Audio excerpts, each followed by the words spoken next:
तो कैसे हैं आप सब। आज की इस वीडियो में मैं आप सभी बच्चों को जो भी जैक बोर्ड में इस बार मैट्रिक की परीक्षा देने वाले हैं तो उन सभी बच्चों को क्लास 10th में आपका subject English model set paper 5 का आपको सॉल्यूशन इस वीडियो में बताऊंगा। मैंने मॉडल सेट पे 1 2 3 4 आप सभी बच्चों के लिए सॉल्व करिए। अगर आपने देखिए वो वीडियो नहीं देखा है तो आप मेरे चैनल पे जाकर वहां देख सकते हैं, या फिर मैं आपको वीडियो के डिस्क्रिप्शन बॉक्स में लिंक दे दूंगा, आप उस लिंक पे क्लिक करके वीडियो को देख सकते हैं। ठीक है, तो आप सभी को अगर ये वीडियो पसंद आए तो वीडियो को लाइक कर दीजिएगा, चैनल पे नहीं आया तो चलकर सब्सक्राइब कर लीजिएगा और साथ में बेल आइकन प्रेस कर लीजिए ताकि जब भी जैक बोर्ड के द्वारा कोई भी अपडेट आता है, आपके एडमिट कार्ड संबंधित, आपके एग्जाम सेंटर में कोई भी अपडेट आएगा तो सबसे पहले आपको हमारे चैनल पर बता दिया जाएगा। ठीक है, तो चलिए आज का वीडियो बच्चों हम लोग शुरू करते हैं। देखिए, सबसे पहले बच्चों आपको मैं कुछ बेसिक जानकारी बता देता हूँ कि आपको एग्जाम में समय 1.5 घंटे मिलने वाला है।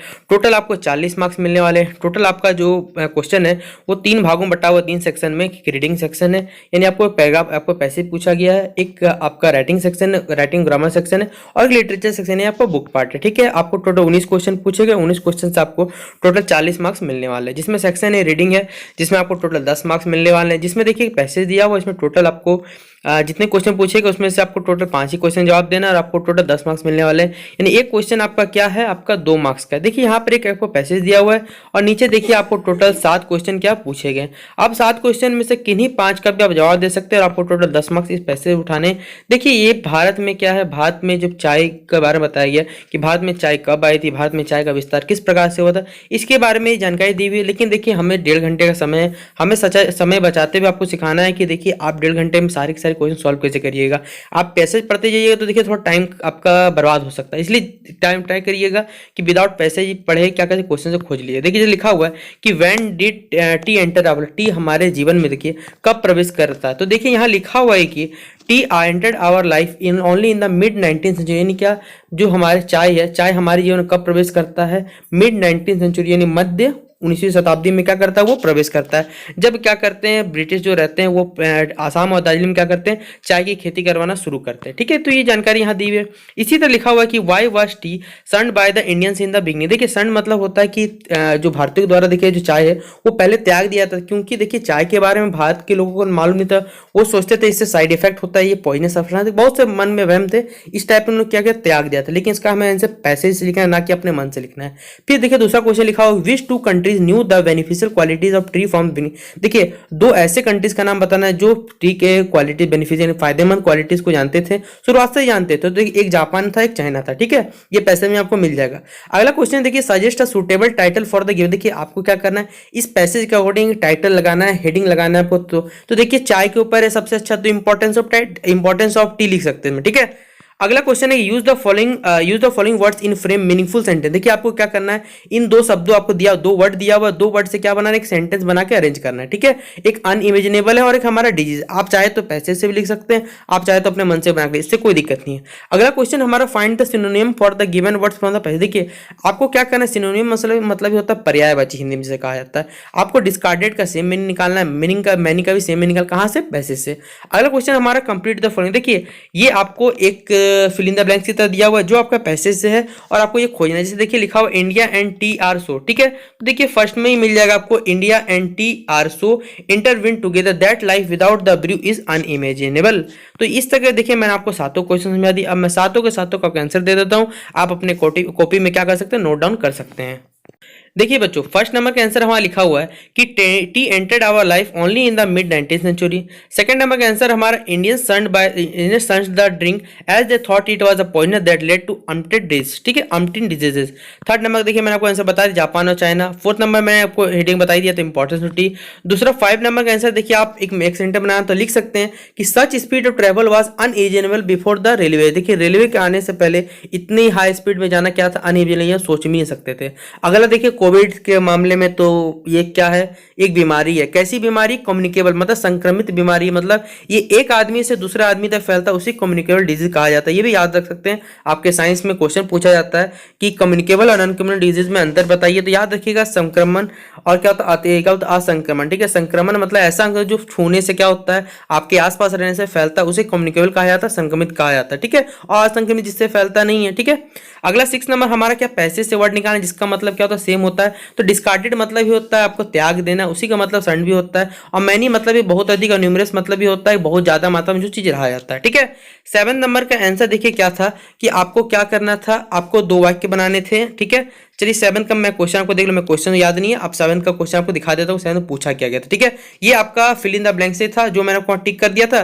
देखिए वही आंसर लिखा हुआ कि intertwined together that life without the brew is अनइंजनेबल।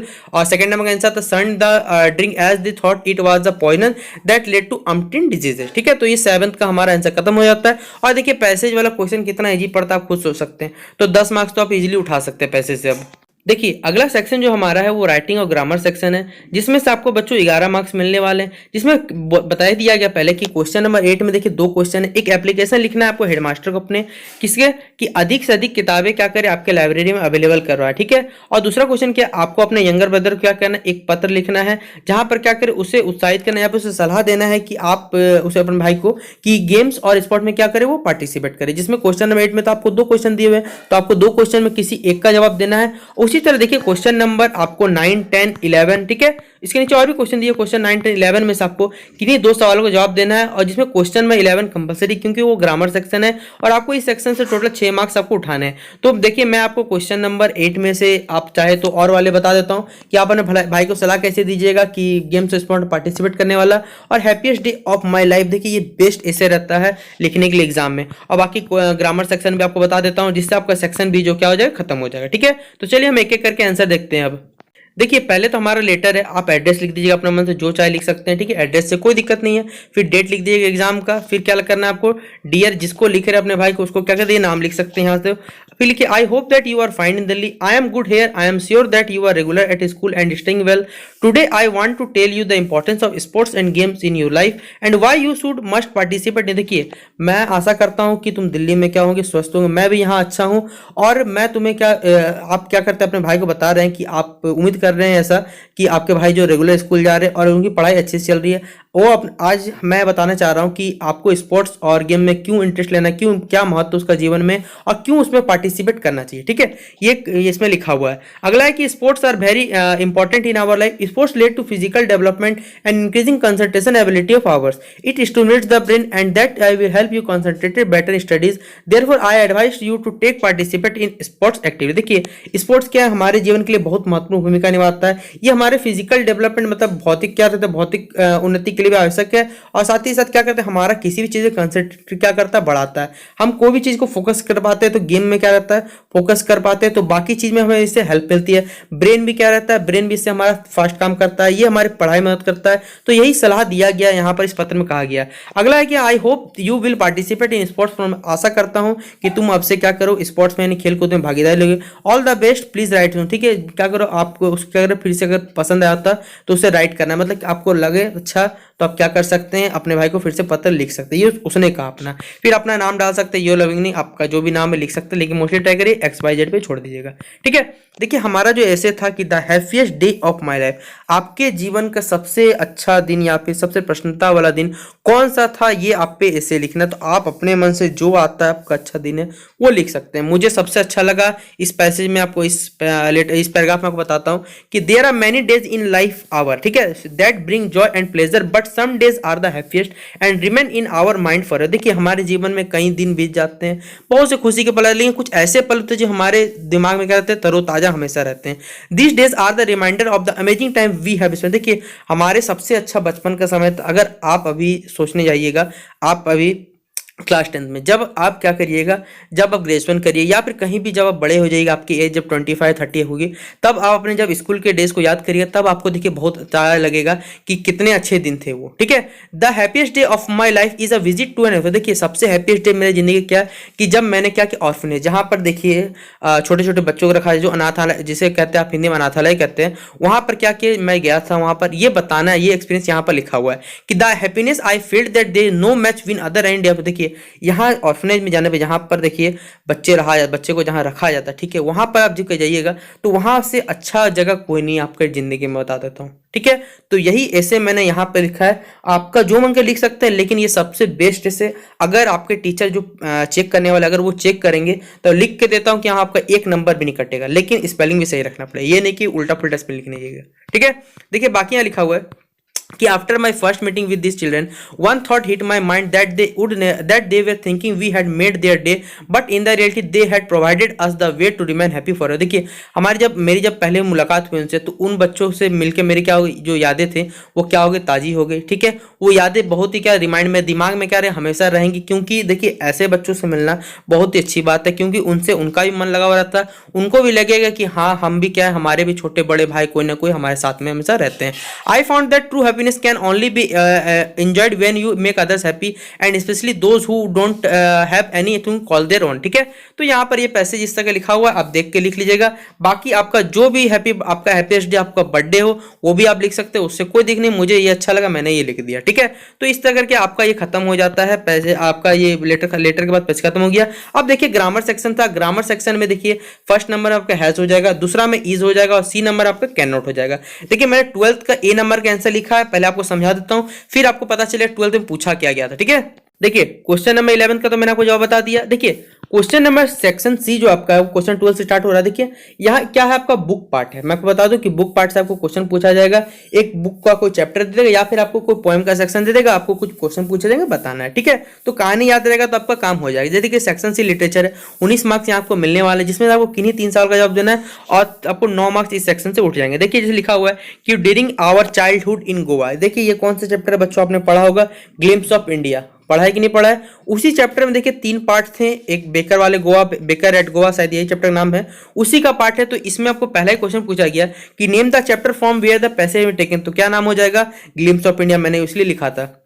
उसके बाद देखिए 2 क्वेश्चन और दिए हुए, व्हेन वुड द बेकर कम। देखिए वो जो बेकर कब आता था, बेकर सुबह आता था और दिन में क्या करता, 2 बार आता था, ये इसका आंसर हो जाएगा। Why did the children run to meet, वो जो बच्चे थे वो बेकर से क्यों मिलने जाते थे, ये भी बताना है आपको। ठीक है, तो आपने पढ़ा था कहानी, तो आराम से लिख लीजिएगा। उसी को देखिए यहाँ पर आपको एक पोएम सेक्शन दिया। देखिए बच्चों पोएम सेक्शन को जल्दी टच मत करें, क्योंकि पोएम सेक्शन में थोड़ा सा हो जाता है कंफ्यूजन, क्योंकि आपको पोएट का नाम याद नहीं रहता, ये सबसे बड़ी गलती रहती है। ठीक है, तो इसको मत टच करिएगा, ट्राई करिएगा स्टोरी वाले कहानी को टच करने का। ठीक है, इसलिए मैंने ये क्वेश्चन नंबर 13 आपको छोड़ दिया है। क्वेश्चन नंबर 14, 15 और आपको क्वेश्चन नंबर 12 का मैं आपको जवाब बताता हूँ। ठीक है, देखिए बच्चों 12th का एक का लिख लीजिएगा आप लोग, ग्लिम्स ऑफ इंडिया। उसी में देखिए हमारा क्वेश्चन नंबर बी जो था कि जो बेकर कब आता था, तो देखिए the baker would come at least twice a day, once early in the morning and send the second while returning after selling the stuff. तो देखिए ये 12th का बी का आपका आंसर हो जाएगा। और इसके बाद का जो बच्चों द चिल्ड्रन से लेकर जो बच्चे क्यों मिलने जाते थे, क्योंकि उनको ब्रेड बैंगल्स क्या थे, वो चाहते थे, उन्हें पसंद था, इसलिए यहाँ पर यहाँ से लेकर यहाँ तक ये आपका 12th का सी का आंसर हो जाएगा। ठीक है बच्चों, इसके बाद देखिए 2 क्वेश्चन हमारे और से पूछा गया था कि कुर्ग पीपल के बारे में पूछा गया था। कुर्ग और Kodagu is the smallest district of Karnataka, tucked between Mysore and the coastal town Mangalore. The people of the towns are fierce and independent with the martial culture. ये 14 नंबर का हमारा आंसर है। इसी तरह भोली के बारे में क्वेश्चन नंबर हमसे 15 पूछा गया था बच्चों कि सुलेखा ने भोली का निकनेम भोली क्यों रखा था, because she has some brain injury since he was 10 months of old and she has a simpleton, consequently she is not as intelligent as brother। ये हमारा क्वेश्चन नंबर 15 का क्या हो जाता है बच्चों, आंसर हो जाता है।